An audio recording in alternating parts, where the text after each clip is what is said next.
Hello friends, पुन्हा एकदा आज आपण फिजिक्स आणि त्याचा चॅप्टर नंबर 1 रोटेशनल डायनामिक्स हा स्टडी करणार आहोत. आजचा जो पॉइंट आहे तो आहे moment of inertia analogous quantity for mass. पण हा पॉइंट स्टडी करण्या अगोदर आतापर्यंत आपण कोणते कोणते पॉइंट कव्हर केले एकदा ब्रीफ मध्ये त्यांचं काय करू आपण रिव्हिजन. या चॅप्टर मध्ये एक टर्म आपण डिफाइन केली होती UCM युनिफॉर्म सर्क्युलर मोशन आणि त्याच्या काही इम्पॉर्टंट ऍप्लिकेशन स्टडी केले होते. 3 ऍप्लिकेशन होते त्याचे. फर्स्ट चे ऍप्लिकेशन ते होतं vehicle along curved horizontal surface म्हणून की आपण ट्रॅक म्हटलं तरी चालतं. सेकंड जे ऍप्लिकेशन होतं ते होतं वेल और वॉल ऑफ डेल. वेल और wall of death. Uniform circular मोशनचं जे थर्ड ऍप्लिकेशन होतं ते होतं vehicle on bank road. Vehicle on bank road आणि मग त्यामध्ये बँकिंग ही process, what is mean by banking of road, angle of banking, ते सगळे फॉर्म्युले सांगितले होते. आता हे जे 3 ऍप्लिकेशन, या प्रत्येक ऍप्लिकेशन मध्ये फायनली एक फॉर्म्युला आपण डिराइव्ह केला होता. तो होता एक्सप्रेशन फॉर स्पीड. जर तो हॉरिझॉन्टल सरफेस असेल तर व्हेकलची मिळणारा स्पीड हा कसा असतो मॅक्सिमम. आणि तिथे फॉर्म्युला होता V max is equal to under root of mu s into rg. इथे मॅक्झिमम स्पीड होतं. पण तेच जर व्हर्टिकल प्लेन असेल तर व्हर्टिकल प्लेन मध्ये मिळणारा जो स्पीड तो कसा असेल मिनिमम. आणि तिथे फॉर्म्युला होता अंडर रूट ऑफ, तिथे rg आणि mu s चं काय मल्टिप्लिकेशन, तिथे rg ला तो होता डिवाइड mu s आणि mu s काय रिप्रेझेंट करतं कोएफिशिएंट ऑफ स्टॅटिक फ्रिक्शन. हे त्या सरफेसच्या नेचरवर डिपेंड करतं. तो रफ आहे, पॉलिश आहे, त्यानुसार ती व्हॅल्यू काय होते चेंज होते. r म्हणजे radius of curvature and g is nothing but gravitational constant. Third जो ऍप्लिकेशन होतं बँक रोड, त्या बँक रोड मध्ये मिळणारा स्पीड तो एक्झॅक्ट मॅक्झिमम आणि मिनिमम नसून तो असतो सेफ स्पीड. सेफ्टी पर्पज साठी ही अरेंजमेंट केली असते. So VS safe speed is equal to under root of RG into tan theta. जसं विदाउट बँक रोड मध्ये म्यूएस हे कन्सिडर केलं जातं, पण तोच जर बँक रोड असेल तर त्यामध्ये कन्सिडर केला तो थीटा. थीटा म्हणजे अँगल ऑफ बँकिंग. आता सेफ स्पीड एक्झॅक्टली त्याच स्पीडने तो व्हेकल बँक रोडवर मूव्ह होईल असं नाही, म्हणून त्याच्या परत 2 केसेस होत्या, lower speed limit and upper speed limit. त्यांची सुद्धा आपण एक्सप्रेशन डिराइव्ह केले होते. आता हे झालं फर्स्ट पॉइंट. सेकंड पॉइंट होता कोनिकल पेंडुलम. त्या कोनिकल पेंडुलम मध्ये what is mean bye conical pendulum ते स्टडी केलं आणि त्याचं प्रत्येक एक्सप्रेशन होतं. Expression for period of conical pendulum, expression for frequency. आता जसं हॉरिझॉन्टल सर्क्युलर मोशन सेकंड होती ती vertical circular motion. Vertical circular motion मध्ये त्या बॉडीच्या 3 वेगवेगळ्या पोझिशन, एक लोवेस्ट पोझिशन, एक होती ती मिड पोझिशन आणि एक होती हायएस्ट पोझिशन सेंटर. या वेगवेगळ्या पोझिशन मधून ती व्हेकल मूव्ह होताना व्हर्टिकली तर इथे काय स्पीड असेल त्यांचे एक्सप्रेशन डिराइव्ह केले होते. आणि व्हर्टिकल मध्ये तो जो स्पीड असेल ते वेलोसिटी त्या व्हॅल्यू काय चेंज होत्या. मला अजून आठवतोय की इथे ती व्हॅल्यू होती अंडर रूट ऑफ 5rg, मिडलला ती होती अंडर रूट ऑफ 3rg आणि हायएस्ट पोझिशनला टॉप मोस्ट पोझिशनला ती होती अंडर रूट ऑफ rg. जसं वेलोसिटी चेंज होते तसं या प्रत्येक पॉइंटला असणारं जे टेन्शन ते सुद्धा काय होतं चेंज होतं. त्याचे सुद्धा आपण एक्सप्रेशन डिराइव्ह केले होते. इथे आला होता तो 6mg, मिडल पोझिशनला आला होता तो 3mg आणि इथे आणलं होतं हायएस्ट पॉइंटला ते टेन्शन काय जातं 0. हे झालं त्या चॅप्टर मधला सेकंड पॉइंट कोनिकल पेंडुलम आणि हे व्हर्टिकल सर्क्युलर मोशन. आज आपण तो जो पॉइंट स्टडी करतोय moment of inertia analogous quantity for mass. त्यामध्ये एक सरफेस घेणार आपण, हा सरफेस आहे, हॉरिझॉन्टल सरफेस, आणि या हॉरिझॉन्टल सरफेसवर एक बॉडी प्लेस केलेली ती, कुठली पण बॉडी, व्हेकलच पाहिजे अशी काही गरज नाही, ही रेक्टँग्युलर बॉडी त्यावर काय केली आहे, प्लेस या हॉरिझॉन्टल सरफेसवर. ज्यावेळेस आपण प्लेस केले असं म्हटलं तर त्या बॉडीच्या ज्या मासला बॅलन्स कोण करतं, नॉर्मल रिएक्शन, म्हणजे इनिशियली ही बॉडी रेस्ट स्टेट मध्ये आहे. कोणत्या स्टेट मध्ये आहे, रेस्ट. आणि सेकंड स्टेट मध्ये जर याला जायचं असेल, रेस्ट टू मोशन, डायनामिक्स अर्थ सांगितलं तर मोशन, तर अशा या बॉडीवर आपल्याला एक्सटर्नली काय अप्लाय करावं लागेल, अनबॅलन्स फोर्स, हा फोर्स ऍड केला. जसा हा फोर्स ऍड केला त्या बॉडीचं काहीतरी जे मास असेल m ती मूव्ह होते, आणि जसं फोर्स वाढतो तसं त्याचा स्पीड पण काय होतो, चेंज होतो, थोडक्यात ती बॉडी काय होते, ऍक्सेलरेट. आता या डायग्राम मध्ये मी 3 टर्म शो केल्या.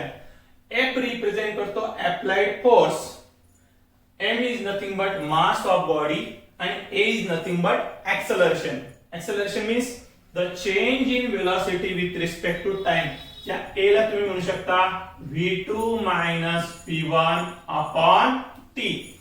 आता या तिघही टर्म रिलेट केल्या आणि त्यावरून सायंटिस्ट न्यूटन यांनी एक लॉ दिला होता, सेकंड लॉ. तर किती त्याचं मोमेंटम असेल, so the rate of change of linear momentum is directly proportional to applied force and it takes in the direction of force. जर फोर्सची डायरेक्शन आपण चेंज केली तर त्याचं जे काही डिस्प्लेसमेंट ते पण काय होणार आहे, चेंज होणार, त्याची डायरेक्शन पण काय होणार आहे, चेंज होणार आहे. आणि किती फोर्स आपण अप्लाय करतो त्याचं मॅग्निट्यूड जर इन्क्रीज केलं तर डिस्प्लेसमेंट पण काय होतं, इन्क्रीज. मॅग्निट्यूड फोर्स जर डिक्रीज केलं तर डिस्प्लेसमेंट पण काय होणार आहे, डिक्रीज. त्यावरून सायंटिस्ट न्यूटनने ते जे इक्वेशन ते होतं F is equal to m into a, second law, F is equal to m into a. आता यातले जे तिन्ही टर्म त्यावर जरा फोकस करू.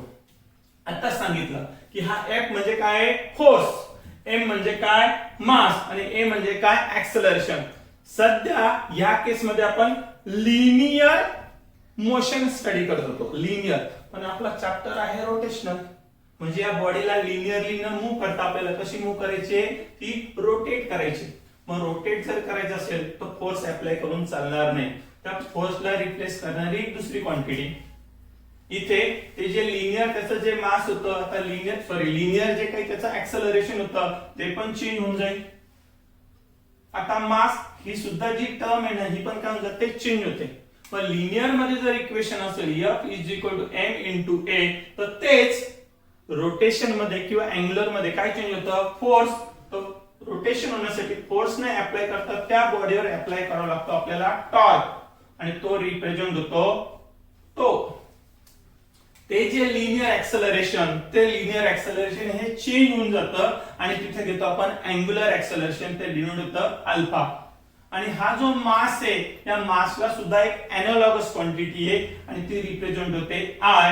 म्हणून इक्वेशन मिळणार आहे तो is equal to I alpha. आपला जो पॉइंट आहे मोमेंट ऑफ इनर्शिया म्हणजे काय, I, analogous quantity for mass. Linear मध्ये जर आपण मास ही जर क्वांटिटी घेत असेल, फिजिकल क्वांटिटी, तर रोटेशन मध्ये त्याला एनालॉगस असणारी क्वांटिटी कोणती आहे, मोमेंट ऑफ इनर्शिया. आता हा मोमेंट ऑफ इनर्शिया आपल्याला डिफाइन करायचा. What is mean bye moment of inertia. एक पॉइंट असं ठेवा की मोमेंट ऑफ इनर्शिया ही कोणाला एनालॉगस असणारी क्वांटिटी आहे, मासला.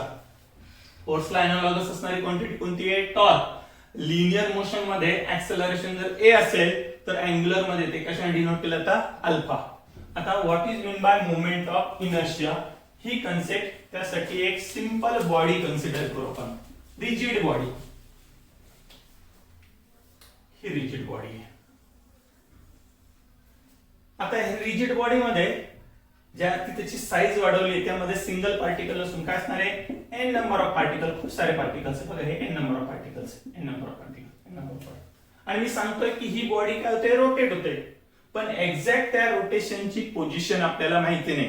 ती अबाउट एक्स ऍक्सिस रोटेट होते, अबाउट वाय ऍक्सिस रोटेट होते, झेड ऍक्सिस रोटेट होते का एनी ऍक्सिस, हे समजण्यासाठी त्या बॉडीतून पास होणारी एक इमॅजिनरी लाईन, ही काय आहे, इमॅजिनरी लाईन. आणि या लाईन भोवती ही कंप्लीट बॉडी काय होते रोटेट होते. ही जी इमॅजिनरी लाईन त्या इमॅजिनरी लाईनला म्हणतात ऍक्सिस ऑफ रोटेशन. इथे आता ही बॉडी काय होते रोटेट. आता बॉडी जर रोटेट होत असेल तर ऑब्विसली हे जे पार्टिकल हे पण काय होतील रोटेट होतील, हे पण पार्टिकल काय होतील. प्रत्येक पार्टिकल त्या इमॅजिनरी लाईन भोवती काय होणार आहे रोटेट होणार आहे. पण त्या इमॅजिनरी लाईन पासून पार्टिकलच्या प्रत्येक पार्टिकलच्या पोझिशन हे कसं आहे डिफरंट आहे. कोणी अगदी शॉर्ट डिस्टन्सवर असेल तर काही जे पार्टिकल आहे त्यांचं डिस्टन्स कसं आहे लार्ज डिस्टन्स. आणि प्रत्येक पार्टिकल काय डिस्क्राइब करतो सर्कल. त्यावरून आपण डेफिनेशन करू शकतो ऍक्सिस ऑफ रोटेशनची. It is an imaginary line passing through the body about which different particles they are revolve in different circle. आता हे झाले ऍक्सिस ऑफ रोटेशन. हे जे n नंबर ऑफ पार्टिकल त्या इंडिव्हिज्युअल पार्टिकलचा आपण मास घेणार. जो फर्स्ट पार्टिकल आहे त्याचा मास किती आहे m1, जो सेकंड पार्टिकल त्याचा मास किती आहे m2, थर्ड पार्टिकल त्याचा मास किती आहे m3, fourth fifth sixth and so on. तो जो लास्टचा पार्टिकल आहे तो आपण रिप्रेझेंट करू mn. हे झाले इंडिव्हिज्युअल पार्टिकल त्यांचे मास m1, m2, m3 so on. आणि जो लास्ट पार्टिकल आहे त्याचा मास रिप्रेझेंट केला आपण mn. आता त्यांच्या position from axis of rotation. पहिल्याची पोझिशन असेल at a distance r1, second जो पार्टिकल ऍक्सिस पासून त्याचा डिस्टन्स असेल r2, थर्ड जो पार्टिकल त्याचा ऍक्सिस पासून असणारा distance r3 and so on. लास्टचा पार्टिकल त्याचा डिस्टन्स आपण कन्सिडर करतोय rn. एक्झॅक्ट आपल्याला माहिती नाही. आता हे झाले त्याचे इंडिव्हिज्युअल पार्टिकलचे मासेस आणि त्याचं डिस्टन्स, मासेस अँड डिस्टन्स. या n नंबर ऑफ पार्टिकल मध्ये एक असा पॉइंट असेल की ज्या पॉइंटला त्या बॉडीचं कंप्लीट मास हे काय होतं कॉन्सन्ट्रेट. समजा त्या पॉइंटला मी नाव दिलं O. So O is known as centre of mass. The point at which the whole mass of body can be supposed to be concentrated is called center of mass. Center of mass आणि axis of rotation यांच्यामध्ये असणारे जे distance आहे ते represent होतो letter k and this k is known as radius of gyration. याला म्हणतात radius of gyration. पुढे त्याचं रिलेशन पण सांगणार आहे, relation between radius of gyration and moment of inertia. आता मोमेंट ऑफ इनर्शिया परत डिफाइन करू. हे जेवढे काही पार्टिकल्स आणि त्यांच्या पोझिशन आहे ना, तर मी फर्स्ट पार्टिकल घेतला, त्या फर्स्ट पार्टिकलचा मास किती आहे m1, त्याची जी पोझिशन त्याचं डिस्टन्स काय होतं r1 आणि त्याचा घेतला मी स्क्वेअर. जी ऍक्शन फर्स्ट पार्टिकल साठी केली तशीच ऍक्शन बाकीच्या सर्व पार्टिकल साठी करणार आणि त्यांचे इंडिव्हिज्युअल रिलेशन मांडणार. सेकंड पार्टिकल साठी ते होणार आहे m2 r2 square, third particle साठी m3 r3 square and so on. आणि लास्ट जो पार्टिकल आहे त्याचे इक्वेशन होईल mn rn स्क्वेअर. पण हे सर्व पार्टिकल त्या रिजिड बॉडीचाच पार्ट आहे. ते सर्व पार्टिकल त्या रिजिड बॉडीचा. मग कंप्लीट रिजिड बॉडी जर घेतला तर या प्रत्येक मासेसचा आपल्याला काय करावं लागणार आहे ऍडिशन. हे जेवढे इक्वेशन आहे त्यांचे काय करू आता ऍडिशन. बॉडीकडे फोकस केलं आपण, रिजिड बॉडीसाठी फोकस करताना ते इक्वेशन त्यांची काय केली addition. m1 r1 square plus m2 r2 square plus last असणार आहे mn rn स्क्वेअर. आता हे जे प्लस साइन ते समेशन मध्ये लिहिणार is equal to summation of mi ri square where I is nothing from 1 to n and it is represented by letter capital I and this capital I is nothing but moment of inertia. एक simple equation मिळालं आपल्याला. What is mean bye moment of inertia. I is equal to summation of I from 1 to n mi ri square. आता हे मी define करतो. What is mean bye moment of inertia. So moment of inertia of a rigid body about any given axis is equal to algebraic sum of product of masses of each particle and square of distance from axis of rotation. हे झालं moment of inertia. In general त्याचं equation आपण लिहू शकतो I is equal to m r square. Capital M is nothing but total mass and r is nothing but distance. I is equal to m r square. ह्या equation वरून त्याचा unit पण decide करू. m म्हणजे मास, त्याचं unit काय kilogram. r म्हणजे काय डिस्टन्स, त्याचं युनिट आहे metre square. So SI or MKS unit of moment of inertia is kilogram meter square and CGS unit, त्याचं CGS युनिट काय आहे किलोग्रॅमचं होतं ग्रॅम आणि मीटरचं होतं सेंटीमीटर स्क्वेअर. हे झालं अबाउट मोमेंट ऑफ इनर्शिया. आता moment of inertia and radius of gyration याच्यात पण रिलेशन आहे. काय रिलेशन आहे ते रिलेशन आहे I is equal to m. ही जी रेडियस आहे ती न घेता इथे लिहिलं तर radius of gyration M K square. हे रिलेशन आहे moment of inertia in terms of radius of gyration. हा होता आजचा पॉइंट मोमेंट ऑफ इनर्शिया. आता याच पॉइंट वरून आपल्याला वेगवेगळे एक्सप्रेशन डिराइव्ह करायचे. एक असेल expression for kinetic energy, expression for angular momentum. पण हे सर्व एकाच व्हिडिओमध्ये कव्हर होणं पॉसिबल नाहीये, तर हे सर्व आपण नेक्स्ट व्हिडिओमध्ये कव्हर करू. थँक्यू.